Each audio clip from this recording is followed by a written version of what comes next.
Hello, welcome to angels food and craft. ഇപ്രാവശ്യം നമുക്ക് വീട്ടിൽ തന്നെ അഫ്ഗാനി ചിക്കൻ റെഡിയാക്കിയാലോ? അപ്പോൾ അതിനു വേണ്ടി ഇതേപോലത്തെ 3 ചിക്കൻ പീസസ് ആണ് എടുത്തിരിക്കുന്നത്. എന്നിട്ടൊന്ന് നല്ലപോലെ ഒന്ന് വരഞ്ഞും കൊടുത്തിട്ടുണ്ട്.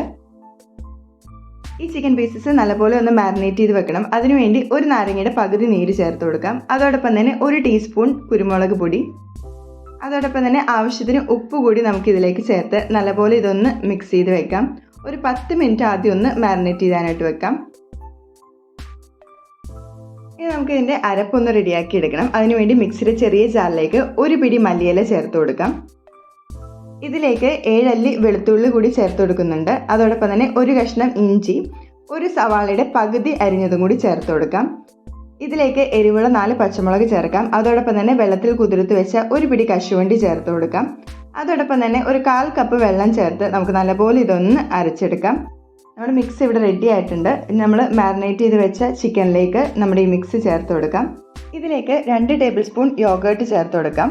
അതോടൊപ്പം തന്നെ 1/3 കപ്പ് ഫ്രഷ് ക്രീം കൂടി നമുക്ക് ഇതിലേക്ക് ചേർത്ത് കൊടുക്കാം. എന്നിട്ട് നമുക്ക് കൈകൊണ്ട് നല്ലപോലെ ഇതൊന്ന് മിക്സ് ചെയ്ത് ചേർത്ത് കൊടുക്കാം.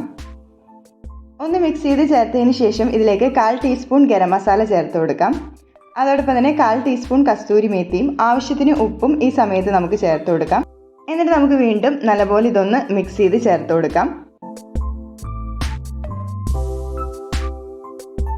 ഇനി നമുക്ക് ഇത് 1 മണിക്കൂർ ഒന്ന് മാരിനേറ്റ് ചെയ്യാനായിട്ട് വെക്കാം. ഇപ്പോൾ നമ്മൾ 1 മണിക്കൂർ ഫ്രിഡ്ജിൽ വെച്ച് മാരിനേറ്റ് ചെയ്തെടുത്തിട്ടുണ്ട്. നമുക്ക് നേരെ ഇത് ഫ്ലെയിമിലേക്ക് വെച്ച് നല്ലപോലെ ഒന്ന് ഫ്രൈ ചെയ്തെടുക്കാം. ഞാനിവിടെ സൺഫ്ലവർ ഓയിലാണ് യൂസ് ചെയ്തിരിക്കുന്നത്. നമുക്ക് വേണമെങ്കിൽ ബട്ടർ യൂസ് ചെയ്തും ഇതേപോലെ ഫ്രൈ ചെയ്തെടുക്കാവുന്നതാണ്. ഇനി നമുക്കിതൊന്ന് മൂടി വെച്ച് കൊടുക്കാം. നമ്മുടെ ഫ്ലെയിം ലോ ഫ്ലെയിമിൽ വെച്ച് സ്ലോ കുക്കിംഗ് മെത്തേഡിലാണ് നമ്മളിത് കുക്ക് ചെയ്തെടുക്കുന്നത്. ഒരു വശം നല്ലപോലെ കുക്കായി വരുമ്പോഴേക്കും നമുക്കിതൊന്ന് മറിച്ചിട്ട് കൊടുക്കാം.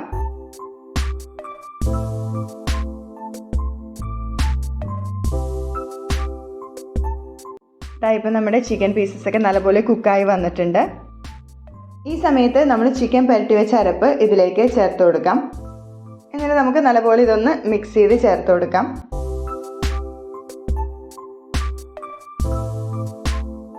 നല്ലപോലെ മിക്സ് ചെയ്ത് ചേർത്തതിന് ശേഷം ഇതിലേക്ക് 1/4 കപ്പ് ചൂടുവെള്ളം കൂടി നമുക്ക് ചേർത്ത് കൊടുക്കാം. വീണ്ടും നമുക്ക് നല്ലപോലെ ഒന്ന് മിക്സ് ചെയ്ത് ചേർത്ത് കൊടുക്കാം. നമ്മുടെ ചിക്കനും അരപ്പൊക്കെ നല്ലപോലെ കുക്കായി കിട്ടാനായിട്ട് ഒരു 10 മിനിറ്റും കൂടി നമുക്ക് ലോ ഫ്ലെയിമിൽ മൂടി വെച്ച് കുക്ക് ചെയ്യാം. അതിനുശേഷം ഇതിലേക്ക് 2-3 ടേബിൾ സ്പൂൺ ഫ്രഷ് ക്രീം കൂടി ചേർത്ത് നല്ലപോലെ ഒന്ന് മിക്സ് ചെയ്ത് ചേർക്കാം. നമ്മുടെ ഗ്രേവിയൊക്കെ നല്ലപോലെ തിളവന്ന് തുടങ്ങിയിട്ടുണ്ട്. ഒരു 5 മിനിറ്റും കൂടി നമുക്ക് ഈ രീതിയിലൊന്ന് കുക്ക് ചെയ്തെടുക്കാം. ഇനി നമുക്ക് ഫ്ലെയിം ഓഫ് ചെയ്ത് കൊടുക്കാം. അതിനുശേഷം നമ്മൾ ഇതിലേക്ക് ചിരട്ടയുടെ ഒരു പീസ് കത്തിച്ചിട്ട് അത് കിടത്തി ഇതേപോലെ ഒരു ബൗളിൽ വെച്ച് കൊടുക്കുന്നുണ്ട്. ഇതിലേക്ക് 1 ടേബിൾ സ്പൂൺ ബട്ടർ കൂടി ചേർത്ത് നമുക്കിതൊന്ന് മൂടി വെച്ച് കൊടുക്കാം.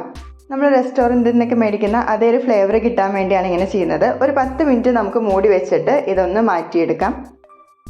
അങ്ങനെ നമ്മുടെ അഫ്ഗാനി ചിക്കനൊക്കെ ഇവിടെ റെഡി ആയിട്ടുണ്ട്. നല്ല അടിപൊളി ടേസ്റ്റാണ്. അപ്പോൾ എല്ലാവരും തീർച്ചയായും ട്രൈ ചെയ്ത് നോക്കുക. അടുത്ത റെസിപ്പി ആയിട്ട് കാണുന്നവരേക്കും ബൈ.